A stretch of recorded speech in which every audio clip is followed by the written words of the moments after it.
The Grand Council chamber was a masterpiece of galactic architecture. Crystal pillars stretched toward a ceiling that displayed the stars themselves, real-time projections of the galaxy spinning overhead. Representatives from 47 different species sat in their designated sections, each area designed to accommodate their unique biological needs. The methane breathers had their sealed pods. The crystalline beings sat on beds of pure silicon. The aquatic delegates floated in massive tanks of water. Ambassador Chen Wei sat alone in the human section, a simple chair on a simple platform. She wore a dark blue suit, her gray hair pulled back in a practical bun. At 63 years old, she had served as Earth's representative to the Galactic Imperium for 5 years. In her lap, folded neatly, was something most species in the chamber had never seen in person: a physical newspaper, printed on actual paper. Emperor Jathic rose from his throne. He was magnificent and terrifying in equal measure. His body was formed of living crystal that refracted light into rainbow patterns across the chamber walls. He stood 4 meters tall, and when he moved, his body chimed like bells. His voice, when he spoke, resonated through every translator in the room simultaneously. "We call this session to order," the Emperor began. "We are here to address the matter of the human species and their continued defiance of imperial law." Chen did not react. She simply sat, hands folded over her newspaper, face calm. "For 3 years we have extended the hand of imperial friendship to humanity," Jathic continued. "We have offered them membership in our great civilization. We have offered them protection, trade, and the benefits of our advanced technology. In return, we asked only what we ask of all member species: a modest tax and contribution of soldiers to the Imperial Defense Forces." The Emperor's crystalline form flashed red, a sign of anger among his kind. Humanity has refused. Again and again they have refused. They claim sovereignty. They claim independence. They hide in their single star system and reject the order that has brought peace to 40% of this galaxy. Murmurs rippled through the chamber. The delegates had heard versions of this speech before. Several human petitions for peaceful coexistence had been debated in this very room. Each time the Imperium had grown more insistent. Each time humanity had politely declined imperial membership. "Therefore," the Emperor declared, his voice rising to a thunderous crescendo, "by the power vested in me as Emperor of the Galactic Imperium, I hereby declare a state of war between the Imperium and the human species. They have rejected peace. They have rejected civilization. Now they will face the consequences of their arrogance." The chamber erupted. Some delegates cheered. Others gasped. A few of the neutral species looked uncomfortable, shifting in their seats or tanks. The Vortan delegate, a reptilian creature with scars across his scaled face, looked positively pleased. The Cathara representative, an insectoid being with compound eyes, clicked her mandibles in what might have been approval. In the human section, Ambassador Chen Wei started to laugh. It was not a quiet chuckle. It was not a nervous giggle. It was a full, genuine laugh, the kind that came from deep in the belly. Chen threw her head back and laughed, the sound echoing through the suddenly silent chamber. Every eye, sensor, and optical organ turned to her. The Emperor's crystalline form flashed through several colors, red to orange to a deep, angry purple. "You dare laugh at an imperial declaration of war?" Chen took a moment to compose herself, wiping a tear from the corner of her eye. "Oh, I'm sorry," she said, still smiling. "Please continue. Don't let me interrupt." Then, as the entire Galactic Council watched in stunned silence, Ambassador Chen Wei unfolded her newspaper and began to read. The sound of rustling paper was shockingly loud in the quiet chamber. Chen held the newspaper up in front of her face, completely blocking the Emperor from her view. Her eyes scanned the headlines, occasionally flicking to an article that caught her interest. "What is the meaning of this?" the Emperor roared. His voice was so loud that several delegates covered their hearing organs. Chen lowered the newspaper just enough to peek over the top. Oh, I was just checking something. You declared war on us, right? I wanted to see if you made the front page." She disappeared behind the newspaper again, turning to page 2 with an audible rustle. The Vortan delegate half rose from his seat. "This is an outrage. The human mocks us. She mocks the Emperor himself." "Page 3, Chen said from behind her newspaper, as if commenting on the weather. "No, not there either." The Cathara delegate's mandibles clicked rapidly in agitation. Does the human not understand the gravity of this situation? The Imperium has declared war. Her species faces annihilation. Chen turned to page 4, then 5, then 6.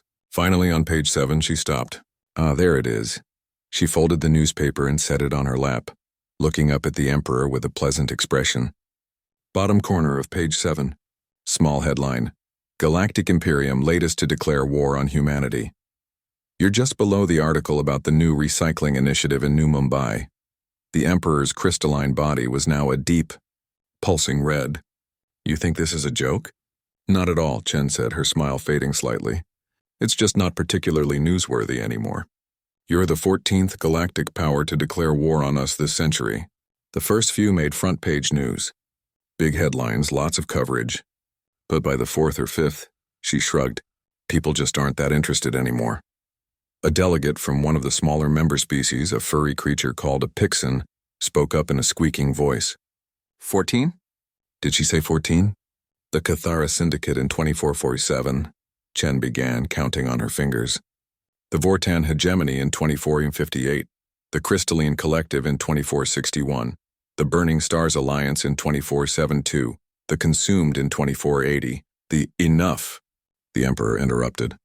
Those were minor powers, insignificant compared to the might of the Imperium. We command 3 million warships. We have soldiers beyond counting. We control 40% of the entire galaxy. Chen nodded politely. Very impressive. The Cathara Syndicate had 2 million ships. The Vortan Hegemony controlled 32% of the galaxy at their peak. The Crystalline Collective had technology 500 years more advanced than yours. She paused. They all said similar things about humanity. Small, insignificant, primitive. And where are they now? A neutral delegate asked quietly. Exactly where they were before, Chen replied. We didn't conquer them. We didn't destroy them. We just convinced them to leave us alone. Well, mostly convinced. She looked at the Vortan delegate, who looked away quickly. The Emperor leaned forward on his throne. You claim to have defeated 13 galactic powers? We didn't claim anything, Chen said calmly. You can check the historical records. They're all publicly available. Each power came to Sol System with overwhelming force. Each power departed with significantly less force than they arrived with. Each power decided eventually that conquering humanity wasn't worth the cost. Lies, the Emperor said, but there was a hint of uncertainty in his chiming voice. Propaganda.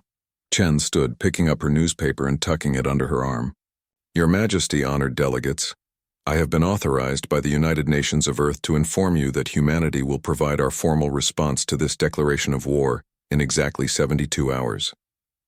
I suggest you watch the news. We might actually make the front page this time. She turned to leave. Where do you think you're going? The Emperor demanded. Chen paused and looked back over her shoulder. Home. I have a long flight back to Earth and I want to finish reading my newspaper. Oh, and Your Majesty? You might want to spend the next 3 days reviewing those historical records I mentioned. Just a suggestion. Ambassador Chen Wei walked out of the Grand Council chamber, her footsteps echoing on the crystal floor. Behind her, the chamber erupted into arguments and shouted debates. She ignored it all, unfolding her newspaper as she walked, her eyes already scanning the next article. She had 72 hours to get home. She hoped it would be enough time for the Imperium to come to their senses, but she doubted it. They never did.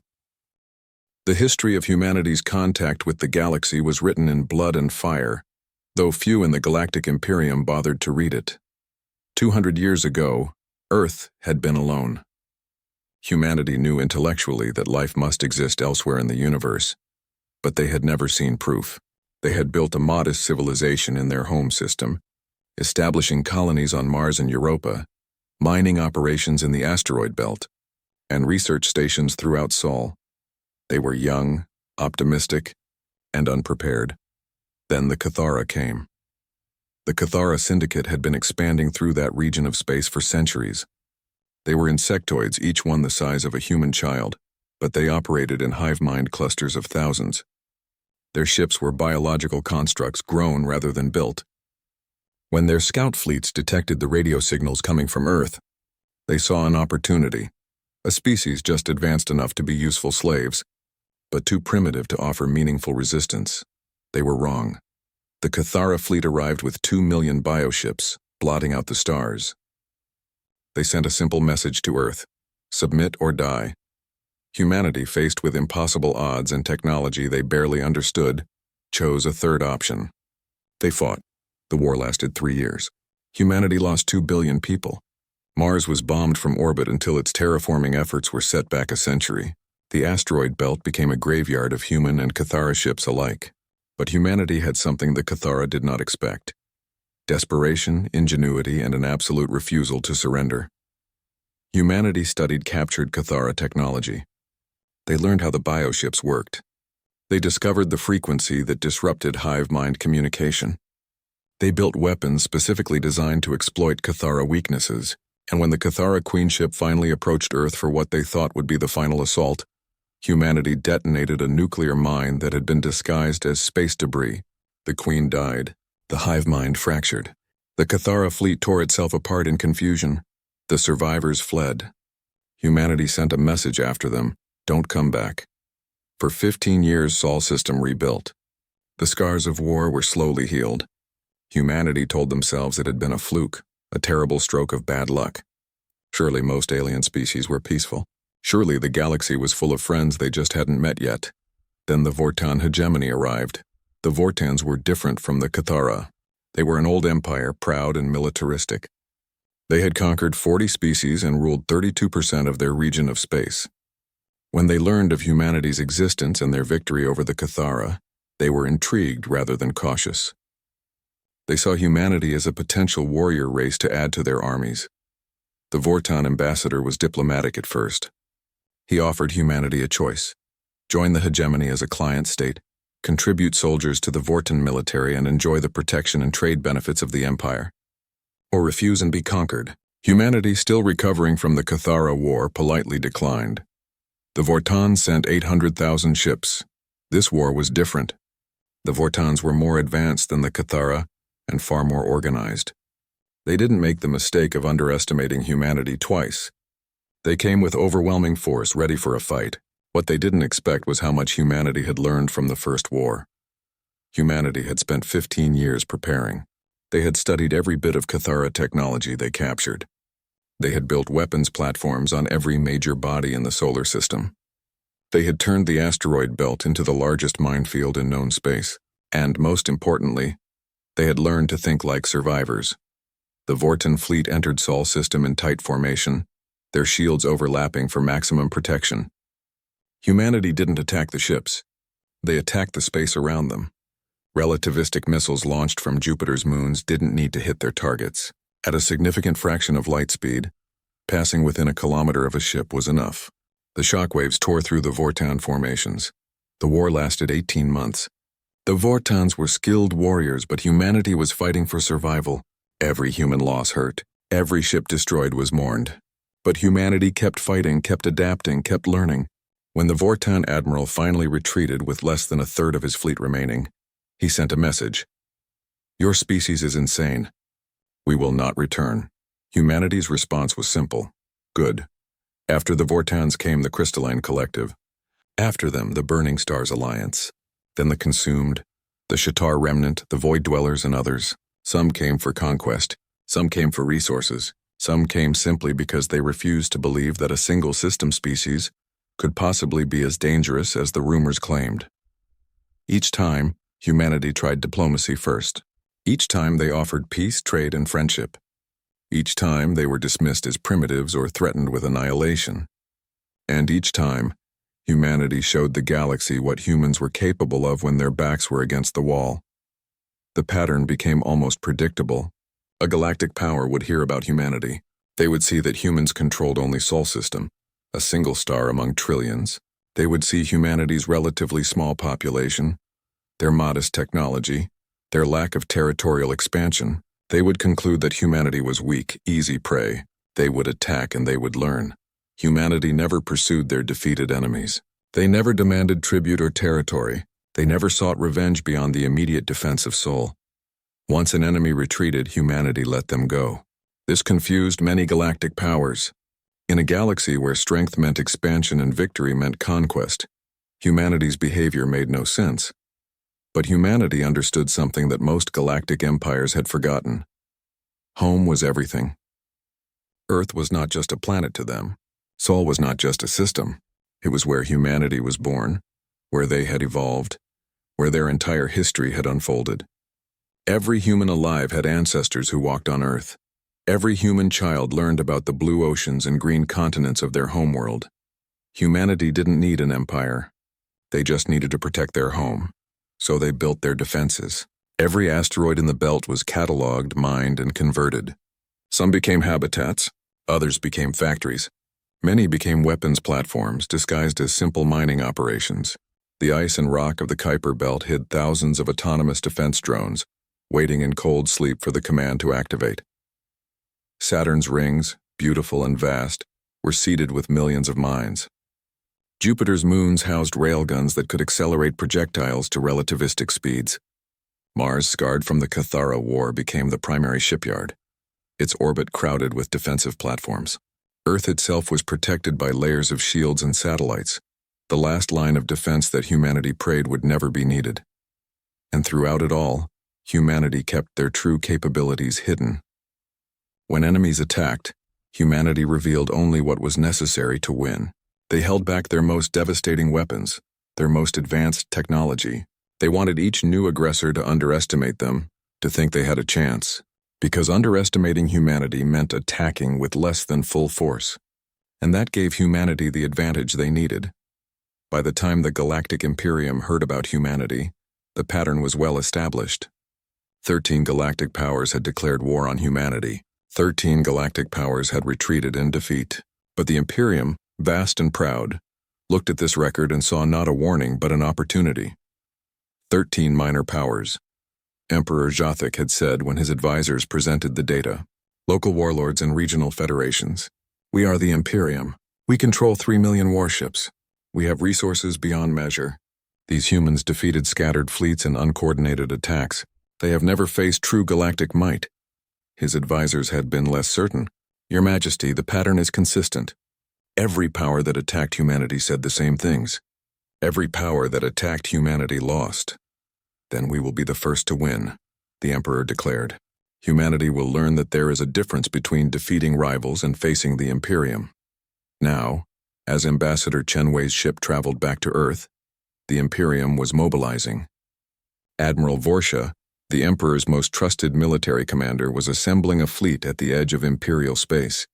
50,000 warships, each one a masterpiece of Imperial engineering, soldiers numbering in the billions, ready to occupy human space once resistance was crushed.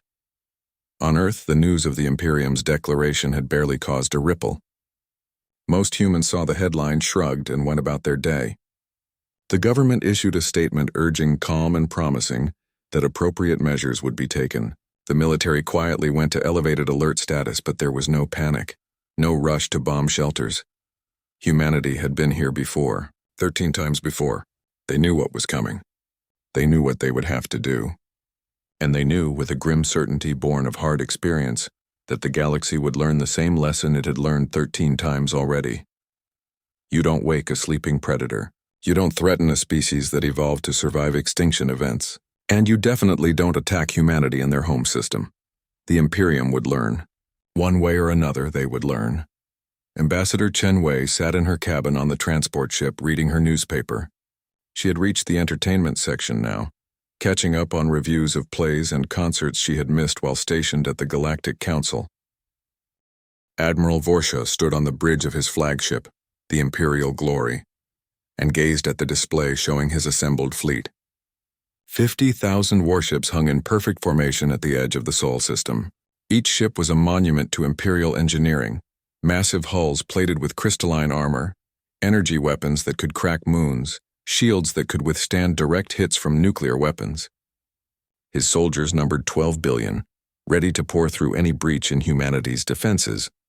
It was the largest invasion fleet the Imperium had assembled in 300 years. It was, Vorsha believed, complete overkill for conquering a single system defended by primitives. But the Emperor had demanded overwhelming force, and Vorsha had delivered. Status report, Vorsha commanded. His second officer, a four-armed Krelix named Doran, consulted his instruments. All ships report ready, Admiral. Ground forces are prepared for deployment. Supply lines are established. We await only the expiration of humanity's deadline to respond. Vorsha checked the chronometer. 72 hours ago, that human ambassador had walked out of the Grand Council chamber with her absurd newspaper. In 15 minutes, humanity's time to surrender would expire. Vorsha expected one of three outcomes. Humanity would surrender unconditionally. Humanity would beg for negotiations. Or humanity would make some futile gesture of defiance before being crushed. He did not expect what actually happened. At exactly the appointed moment, a transmission reached the Imperial Glory. It was not encrypted. It was not directed solely at the fleet. It was a wide-spectrum broadcast, sent to every ship in the Imperial fleet, every embassy in the galaxy, and every news service that would receive it. The face that appeared on the screen was not Ambassador Chen Wei. It was an elderly human man with dark skin and tired eyes. He wore a simple suit with a small pin on the lapel showing the Earth and Moon. "I am Secretary General Okonkwo of the United Nations of Earth," the man said in a weary voice. "I address this message to Emperor Jathik, to Admiral Vorsha, and to all citizens of the Galactic Imperium." Vorsha leaned forward, interested despite himself. The human did not sound frightened. He sounded disappointed. 3 years ago, when humanity first made contact with the Galactic Imperium, we were hopeful. We saw an opportunity for friendship, for trade, for cultural exchange. We imagined a future where humans and the countless species of the Imperium worked together, learned from each other, grew together. Secretary General Okonkwo paused, his expression growing harder. "We offered you that future. We offered it sincerely, without deception or hidden agendas. We asked only to be left in peace, to govern ourselves, to remain free. We explained our history to you. We showed you the records of what happened when other powers tried to force us into submission. We tried with everything we had to make you understand." The Secretary General's hands, resting on his desk, clenched into fists. "You chose war. You chose to see our desire for peace as weakness. You chose to see our small numbers as vulnerability. You chose to ignore 13 warnings written in the wreckage of 13 fleets. So be it, what follows is on you. Every ship you lose, every soldier who dies, every consequence of this conflict, remember that we tried to prevent it. Remember that we offered you peace." The transmission ended abruptly. Vorsha stared at the blank screen, a strange uneasiness settling over him. The speech had not been what he expected. There had been no begging, no threats, no bravado. Just sadness and resignation. "Admiral," Doran said hesitantly, "should we proceed with the invasion?" Vorsha shook off his uncertainty. He was allowing human psychology to affect him, nothing more. "Yes, all ships advance into the Sol system. Maintain formation. Shields at maximum. Weapons ready." The fleet moved forward, crossing the invisible boundary that marked the edge of human territory. For the first few minutes, nothing happened. The system appeared almost deserted.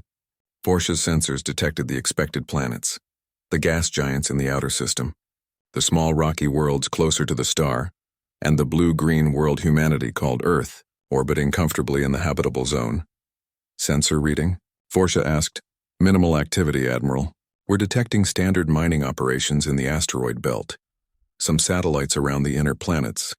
Moderate electromagnetic activity from Earth itself. The humans appear to have approximately 200 defensive platforms scattered throughout the system. This will be easier than anticipated." Vorsha nodded, though the uneasiness remained. 200 platforms against 50,000 ships. Either humanity was surrendering by default or they were hiding something. Then the system woke up. It started subtly. One of Vorsha's ships, a destroyer on the outer edge of the formation, simply vanished from sensors. Then another.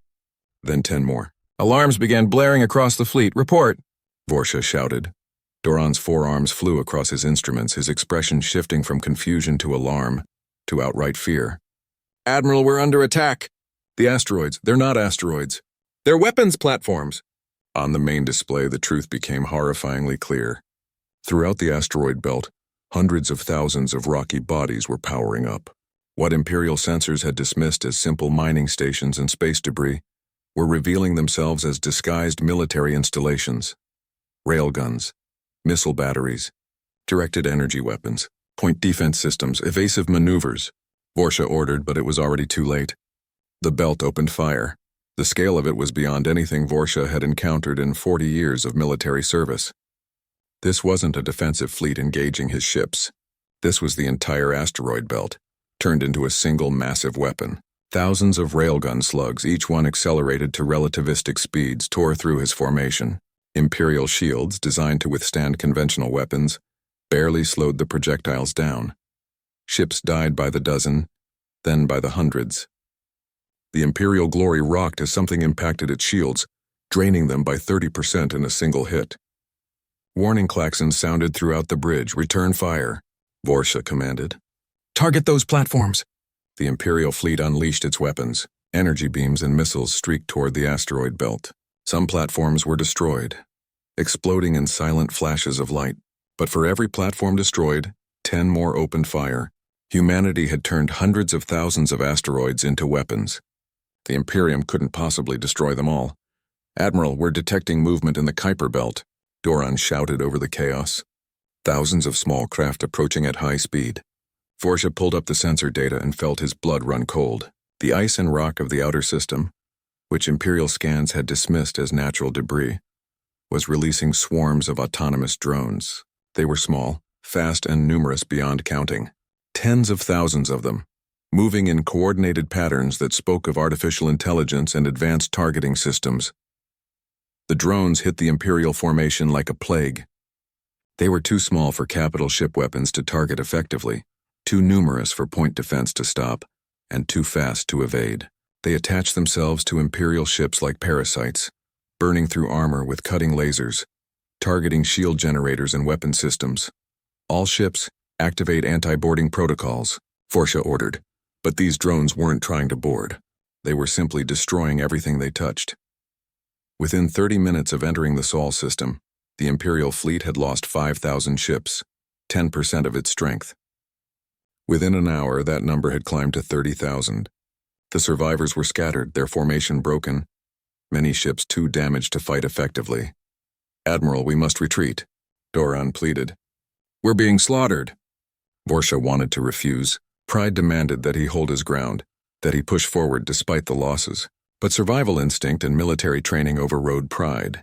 He had never seen anything like this. Humanity had turned their entire star system into a fortress, and his fleet was dying against its walls. "All ships retreat to hyperspace coordinates," Vorsha ordered. "Emergency withdrawal."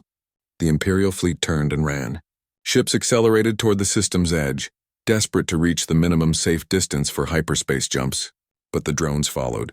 Even as Imperial ships entered hyperspace, the drones attached to their hulls came with them, continuing their relentless destruction into hyperspace itself. Vorsha's flagship was among the last to jump.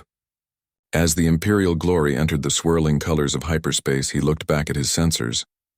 23,000 ships had escaped Sol system. 27,000 had been destroyed or too damaged to retreat, more than half his fleet gone in less than 2 hours. "Get me a direct channel to the Emperor," Vorsha said quietly. His hands were shaking. "Maximum priority. Full encryption." When Emperor Jathik's image appeared, his crystalline form was already flashing angry red before Vorsha spoke. "Admiral, I have received preliminary reports. Explain this disaster."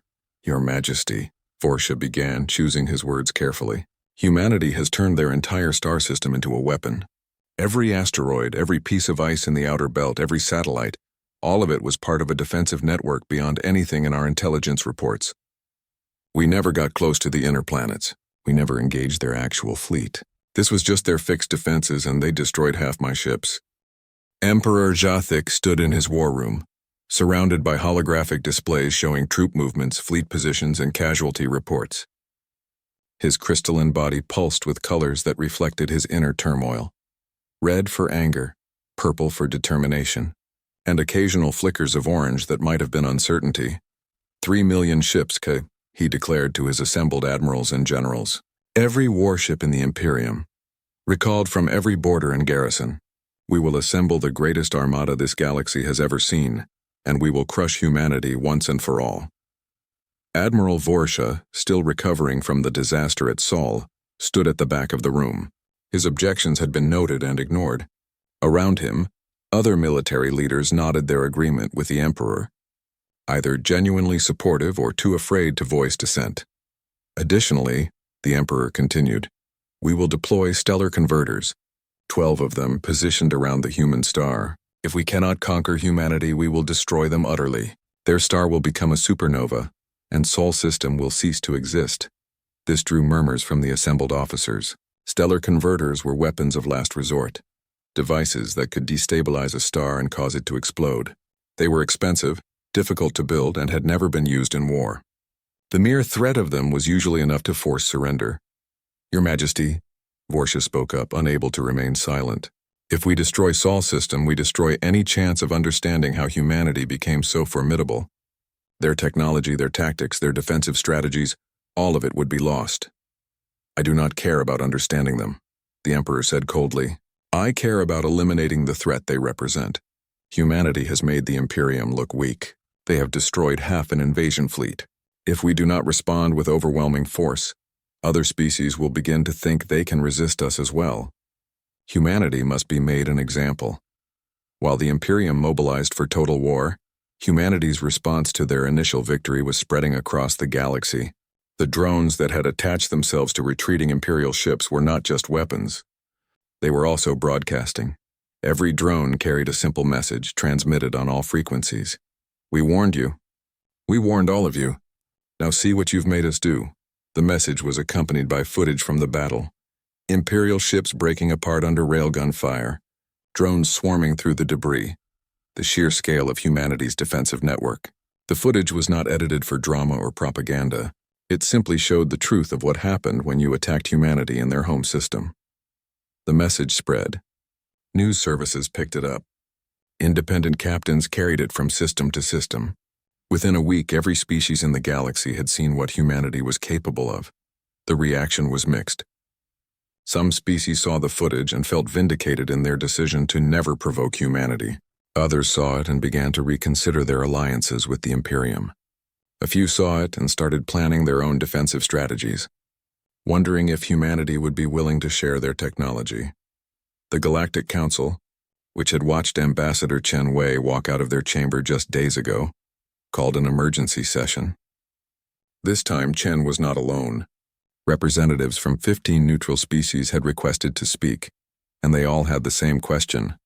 What exactly was humanity, and why had the Imperium picked a fight with them? Ambassador Chen sat in the human section once again. She had no newspaper this time. Her expression was grave, and when she was called to speak, she rose slowly. Honored delegates, she began, her voice carrying clearly through the chamber. Many of you have asked me to explain humanity, to explain what you saw in the footage from Sol system, to explain why we are the way we are. I will do my best. She activated a holographic display and an image of Earth appeared, rotating slowly. Blue oceans, green and brown continents, white clouds swirling in the atmosphere. This is Earth, our homeworld. At first glance, it looks beautiful and peaceful. Many species have remarked on how pleasant it seems. What they don't realize is that Earth is classified as a Class 12 death world, one of the most hostile planets known to support intelligent life. The image zoomed in, showing various scenes: hurricanes tearing across oceans, earthquakes splitting the ground, volcanoes erupting, blizzards burying entire regions in snow.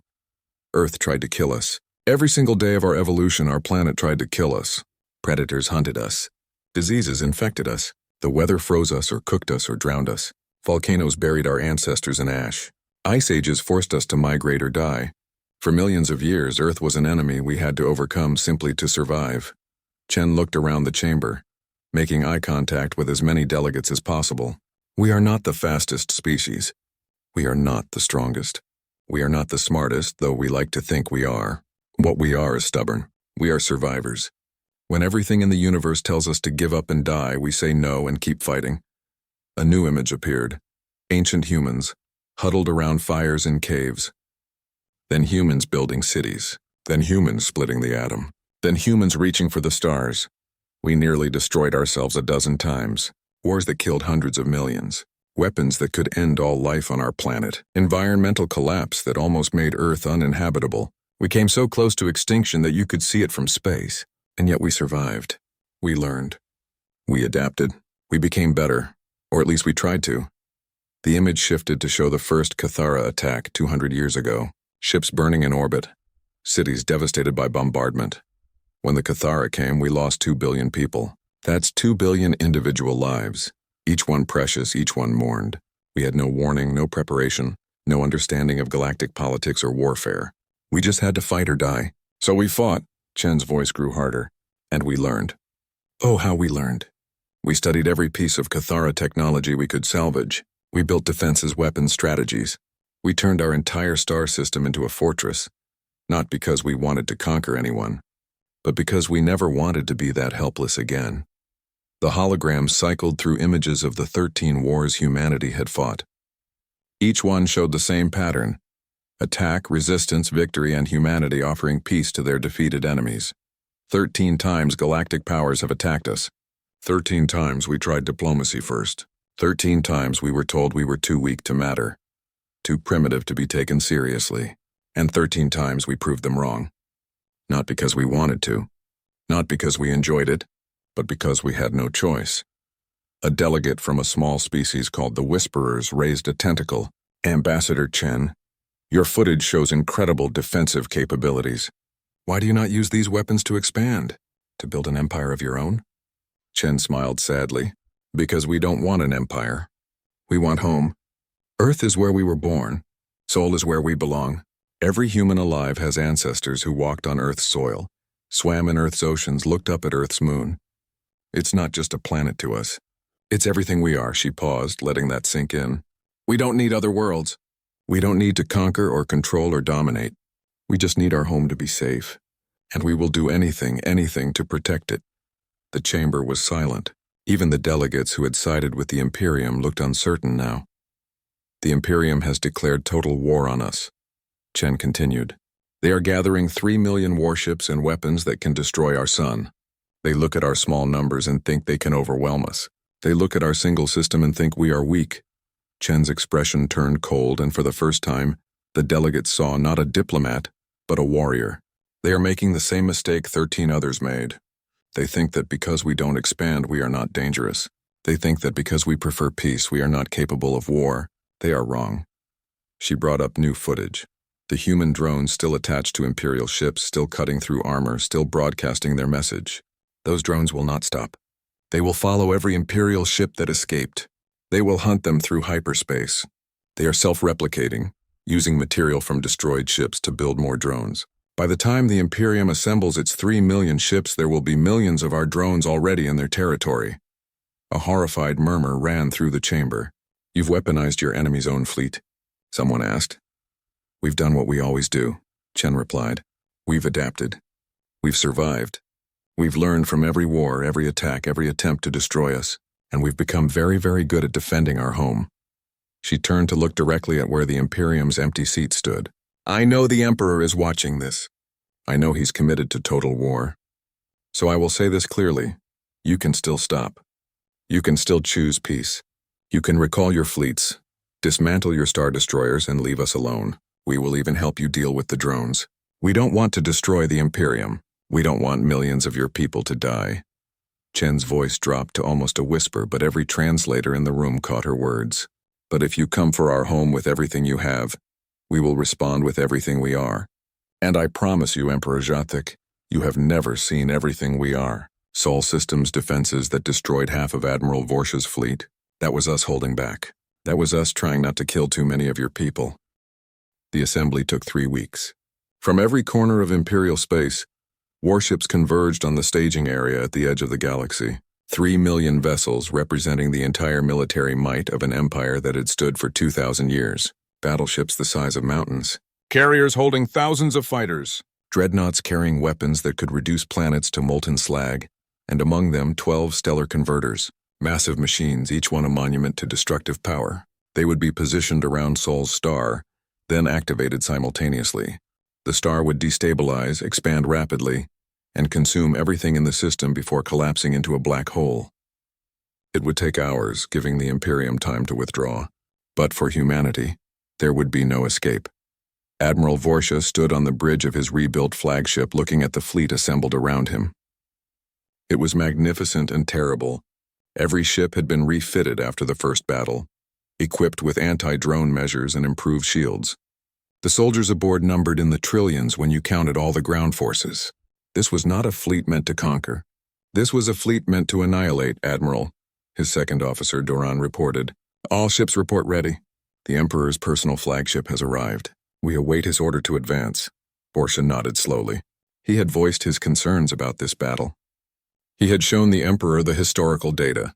He had explained that every species that attacked humanity had believed they had overwhelming force. None of it had mattered. The Emperor saw retreat as weakness and compromise as defeat. The Emperor's image appeared on every screen in every ship simultaneously.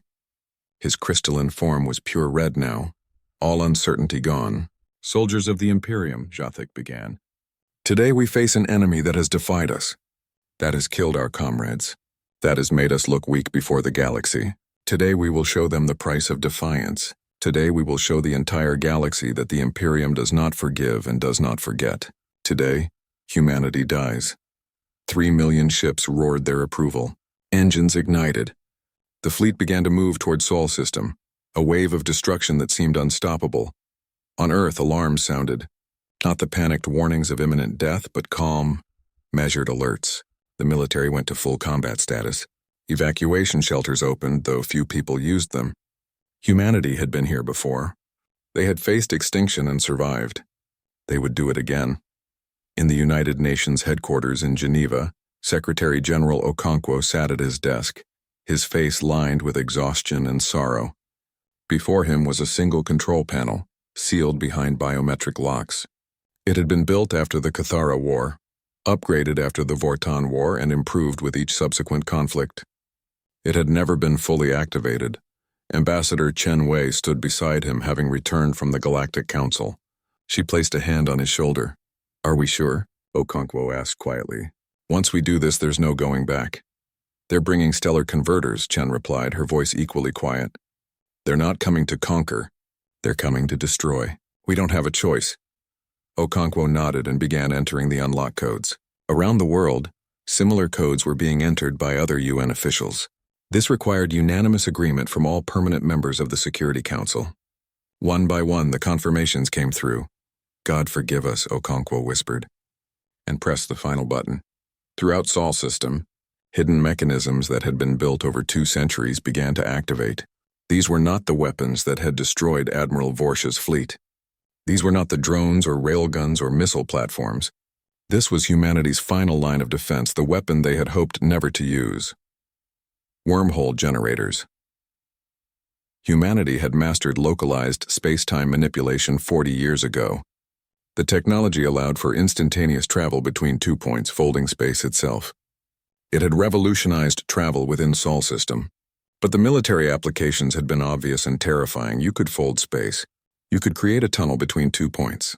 And if you were very precise and very careful, you could create a tunnel that opened in extremely inhospitable locations, like inside a star. The Imperial fleet entered Sol system in tight formation. They had learned from the first battle. Their shields were interlocked, their point defense systems active, their sensors scanning for hidden weapons. When the asteroid belt opened fire again, they were ready. Shields held, point defense destroyed incoming missiles. The fleet pushed forward, losing ships but maintaining formation. "Stay tight," Borsha commanded. "Don't break formation. Push through to the inner system." The fleet was halfway to Earth when Ambassador Chen Wei's face appeared on every Imperial screen. She was not in her diplomatic office. She was somewhere else, somewhere that looked like a military command center. "Admiral Vorsha," she said, and there was genuine sadness in her voice. "I'm sorry, we tried. We really tried. We offered you peace. We warned you. We showed you what we could do. But you wouldn't listen. You brought stellar converters. You brought weapons to destroy our sun, to kill our entire species. So now we have to do what we've been avoiding for 200 years. Borsha felt ice in his veins. "What are you—" "We have to stop holding back," Chen said simply. Throughout Sol system, the wormhole generators activated. Thousands of them, positioned over decades, calibrated and tested in secret. They opened tunnels in space, doorways to nowhere. But these doorways didn't lead to nowhere. They led to Sol's star. In an instant, the entire Imperial fleet was transported, not destroyed. Not scattered, simply moved. 3 million warships, 12 stellar converters, the Emperor's personal flagship, and trillions of soldiers were relocated from their position near Earth to a new location, inside Sol's star. The star's plasma consumed them instantly.